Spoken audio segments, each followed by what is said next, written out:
going to be darning some tights today, which is the same method you can use if you are darning socks. As I wear tights, it is tights that we're working with rather than socks, but the method is the same. So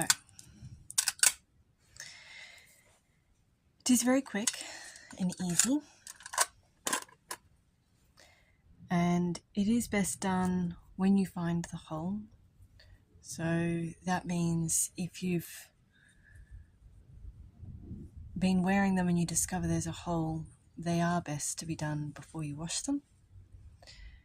A simple knot, I'll show you again. So you lay the thread across your finger, this, hold the end, wrap it around twice, and then it works best if you just damp it slightly,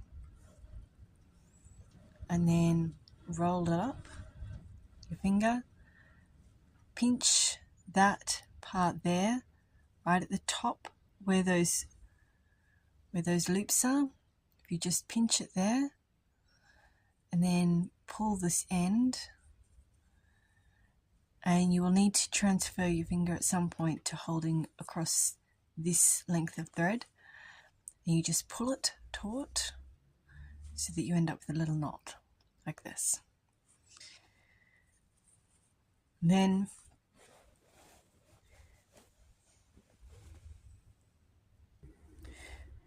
put your hand up inside the sock. You can do this straight on your foot or on a darning egg, but you're just wanting something so that you are only working with the one side of the fabric, so that you're not actually ending up with the two sides of the fabric being sewn together, otherwise your sock will be pretty useless. You bring your knot up in a corner there. So for this one here, I'm going to bring these edges together like this.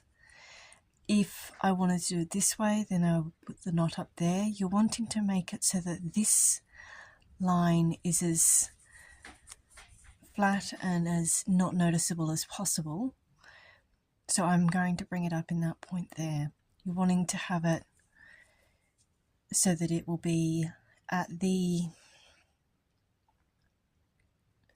point where your edges, when you draw them together, they will sit the flattest.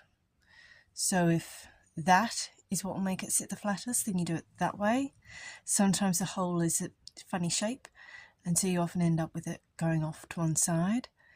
But normal round holes, I find it best to just work directly against the line of the knitting.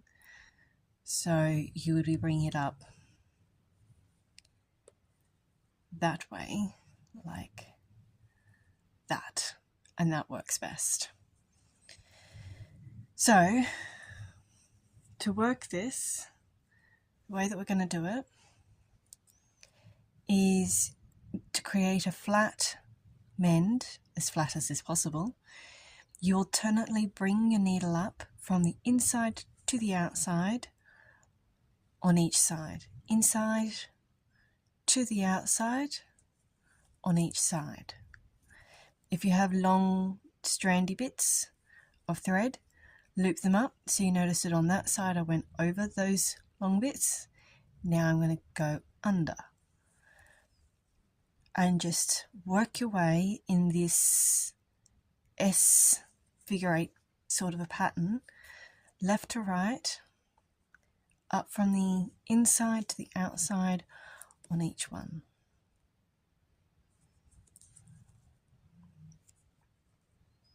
Tug the needle at each pass so that it sits firmly.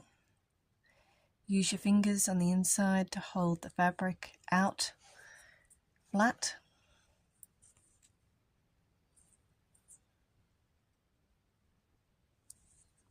It doesn't overly matter what thread you use.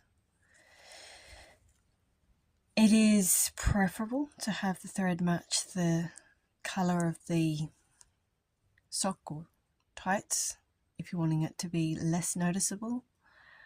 It will still be visible, but it will then be less noticeable, but you don't have to.